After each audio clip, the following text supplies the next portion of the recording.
स्वागत है आपका स्टेट न्यूज बुलेटिन में और मैं हूं आपके साथ अदिति। चलिए खबरों पर जाने से पहले नजर डाल लेते हैं हेडलाइंस पर। भारत में कोरोना का नया वेरिएंट चिंताजनक, फैल रहे स्ट्रेन को WHO ने ऑफ कंसर्न घोषित किया। तिरुपति में ऑक्सीजन सप्लाई बाधित, 11 कोरोना मरीजों की हुई मौत।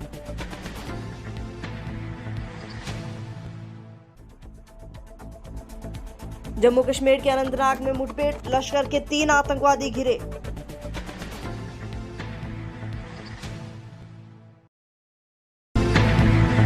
और अब खबरें विस्तार से। विश्व स्वास्थ्य संगठन ने कोरोना की दूसरी लहर में भारत में फैल रहे स्ट्रेन को वैश्विक स्तर पर चिंताजनक बताया है। उसका कहना है कि भारत में सबसे पहले अक्टूबर में पाया गया ये वेरिएंट ज्यादा संक्रामक है और आसानी से फैल सकता है। कोरोना पर WHO के प्रमुख मारिया वैन केरखोव के मुताबिक एक छोटे सैंपल साइज पर की गई लैब स्टडी में सामने आया कि वेरिएंट पर एंटीबॉडीज का असर कम हो रहा है, लेकिन इसका यह मतलब नहीं कि वेरिएंट में वैक्सीन के प्रति ज्यादा प्रतिरोधक क्षमता है। आंध्र प्रदेश के चित्तूर जिले के रुइया अस्पताल में सोमवार देर रात ICU के अंदर ऑक्सीजन की आपूर्ति में समस्या के चलते कम से कम 11 कोविड-19 रोगियों की मौत हो गई। चित्तूर के जिलाधिकारी M हरिनारायण ने जानकारी दी। उन्होंने कहा कि ऑक्सीजन सिलेंडर को फिर से लोड करने में 5 मिनट लगे, जिससे ऑक्सीजन आपूर्ति कम होने के चलते मरीजों की मौत हो गई। हरिनारायणन ने कहा कि ऑक्सीजन की आपूर्ति 5 मिनट के भीतर ही बहाल हुई और सब कुछ सामान्य हो गया। इसकी वजह से ज्यादा मरीजों की मौत को रोक पाए। लगभग 30 डॉक्टरों को मरीजों की देखरेख करने के लिए तुरंत ICU में भेजा गया।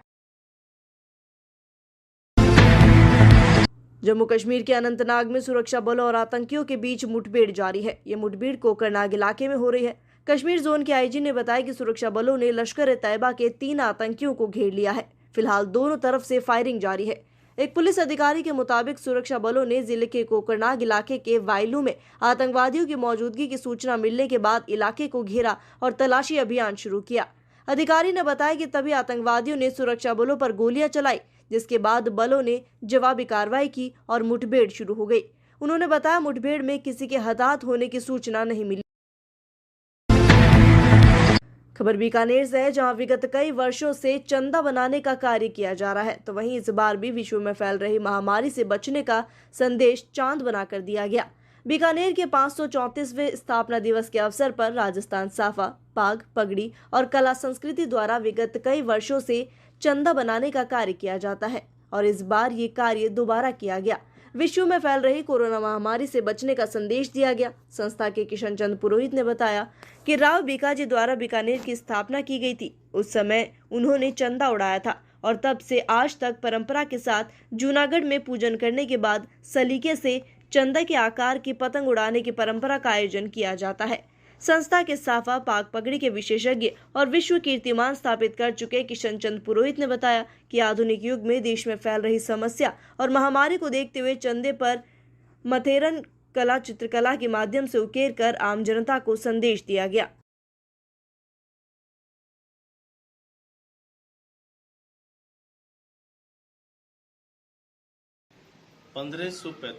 शुद्ध बैसाख सुमेर थाउर बीज थरपियो बीके बीकानेर ऊंट मिठाई स्त्री सोनो गेणो सा 5 चीज पृथ्वी सरे वा बीकाना वा। वरिष्ठ साहित्यकार लक्ष्मीनारायण जी रंगा ने कहा है, बीकानेर की संस्कृति सबका साझा शीर, दाऊ जी मेरे देवता 9 गजा मेरे पीर।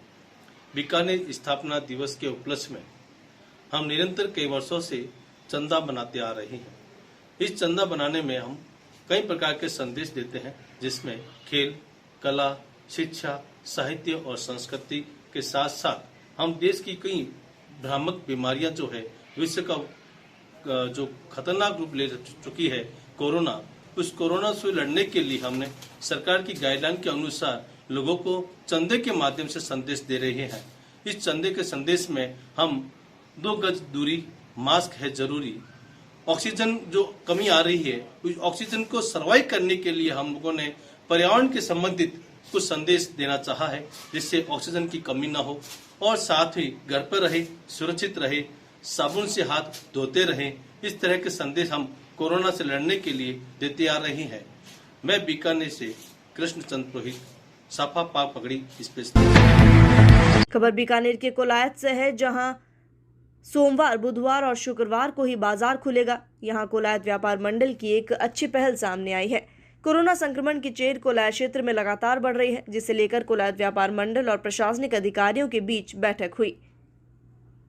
इस बैठक में जानकारी देते हुए व्यापार मंडल तहसील अध्यक्ष गणेशमल पंचारिया ने बताया कि कोरोना को ध्यान में रखते हुए सप्ताह में 3 दिन ही बाजार खुलेगा। सोमवार, बुधवार और शुक्रवार को बाजार खोला जाएगा ताकि लोगों की भीड़ बाजार में कम हो। साथ ही उन्होंने लोगों से अपील करते हुए कहा कि वे बेवजह घर से बाहर न निकले। जरूरत हो तो संबंधित दुकानदार को मोबाइल फोन के जरिए सामान नोट कराएं। जिस दिन दुकान खुलेगी उस दिन सामान मिल जाएगा।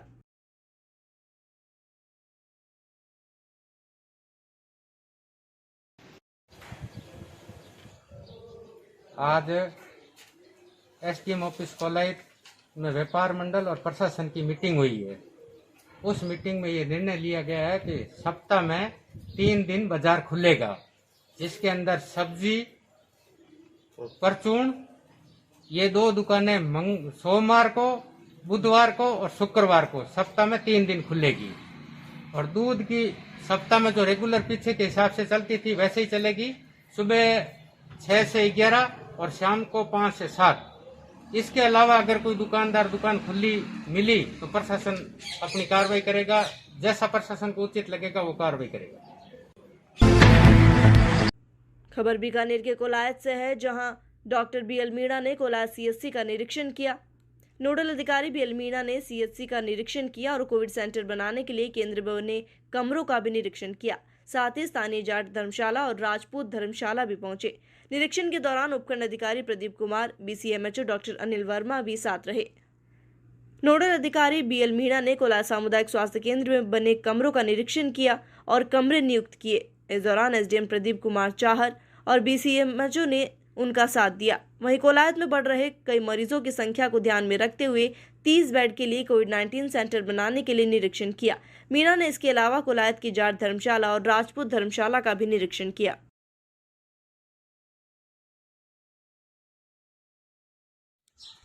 सेंटर की जो जगह क्या है कि आने वाले टाइम में क्राइसिस का जो भी चल रहा है अभी, उसको देखते हुए हम चाहते हैं कि शहर सीएससी बीकानेर की जितने भी सीएससी है, जितने भी ब्लॉक्स हैं, उनके ऊपर अच्छी व्यवस्था हो, कम से कम 20 बेड की व्यवस्था हो। तो आज कोलायत के अंदर हमने देखा तो हमारे कोलायत के अंदर 30 बेड की व्यवस्था हमारे सीएससी के अंदर है, जिसके अंदर 20 बेड तो कोविड के हैं, 10 नॉन कोविड के बेड है।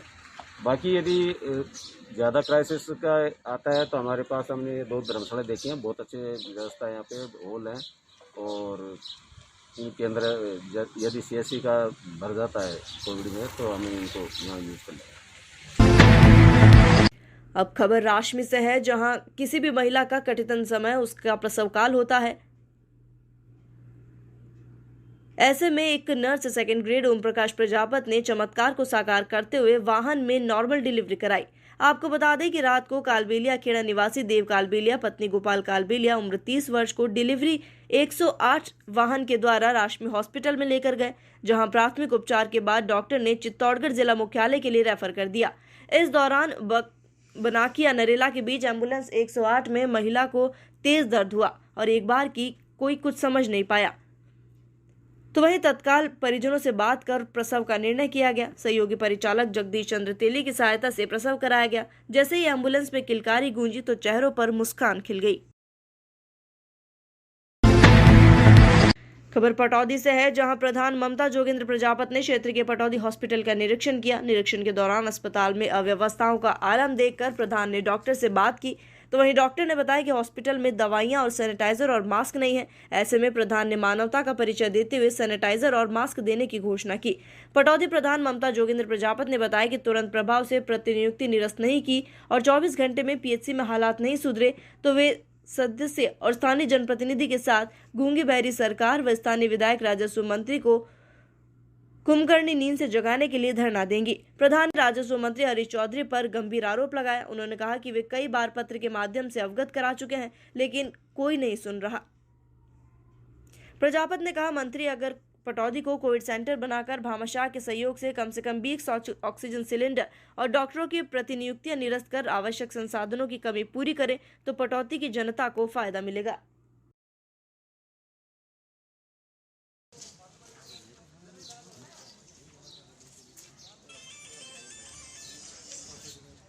हाँ प्रधान साहिब, आज आपने अस्पताल का निरीक्षण किया है।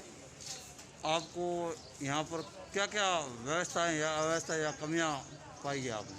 सबसे बड़ी कमी तो यह है कि यहाँ पर डॉक्टर की कमी थी, जो प्रतिनियुक्ति पे लगे हुए हैं। यहाँ पर 5 डॉक्टर्स की मतलब पद हैं, लेकिन उसमें 3 रिक्त हैं और अब एक ही डॉक्टर साहब हैं जो दिन में देखते हैं, एक रात में। इससे मतलब व्यवस्था को बहुत हानि पहुँच रही है। सैनिटाइजर, मास्क पानी से लगाकर मतलब लगभग सारी सुविधाएं डालम डोल हो गई। तो अब आप इन सुविधाओं को बढ़ाने के लिए क्या प्रयास करेंगे आपकी तरफ से?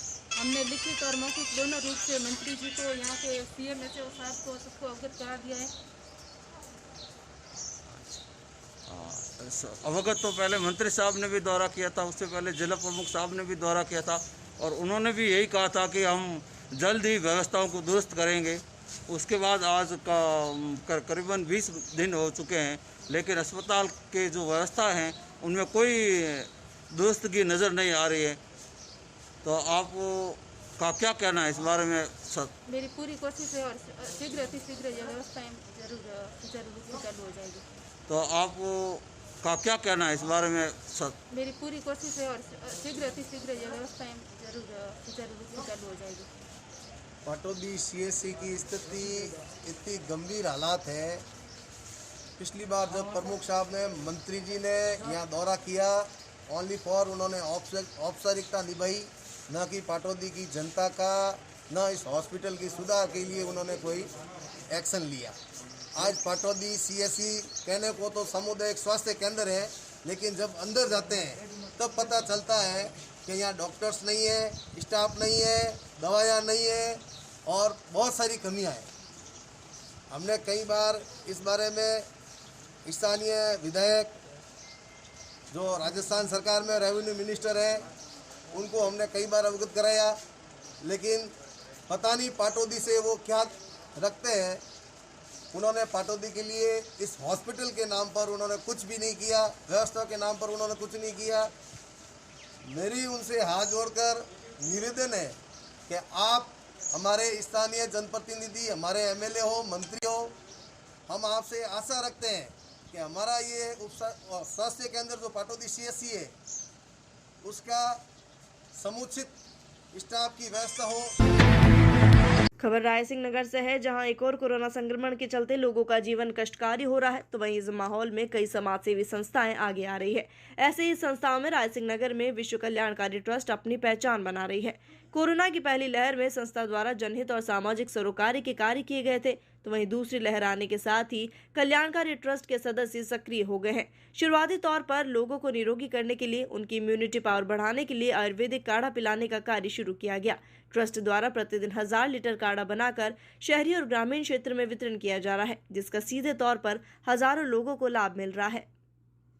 विश्व कल्याणकारी ट्रस्ट द्वारा लगातार नगर पालिका क्षेत्र के सभी वार्डों के लिए निःशुल्क आयुर्वेदिक काढ़ा बनाने का कार्य किया जा रहा है। साथ ही नगर पालिका के सहयोग से पालिका क्षेत्र के 35 वार्ड के पार्षदों को ऑक्सीमीटर भेज दिए गए हैं, जिससे वे वार्ड के स्वास्थ्य का ख्याल रख सकेंगे। लॉकडाउन की स्थिति में लोगों को भोजन भी उपलब्ध कराना इनकी प्राथमिकता रहेगी। ट्रस्ट द्वारा लगातार PS नेट की सफाई करवाकर सैकड़ों की संख्या में पौधे लगाने का कार्य भी किया जा चुका है। संस्था इस कोरोना संक्रमण की लड़ाई में आम जनता के साथ खड़ी नजर आई।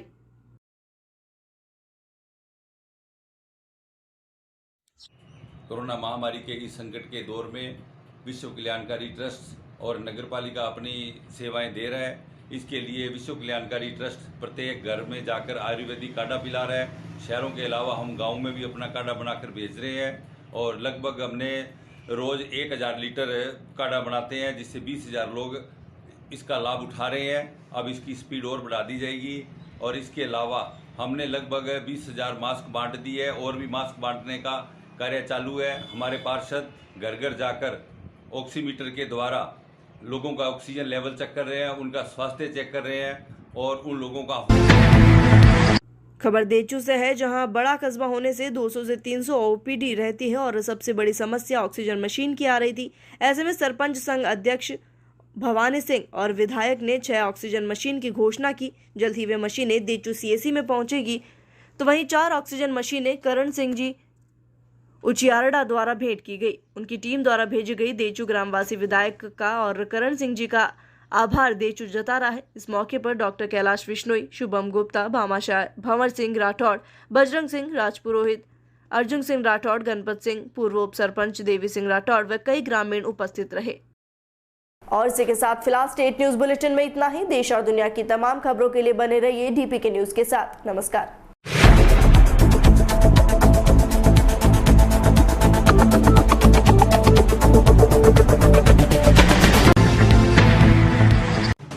राजस्थान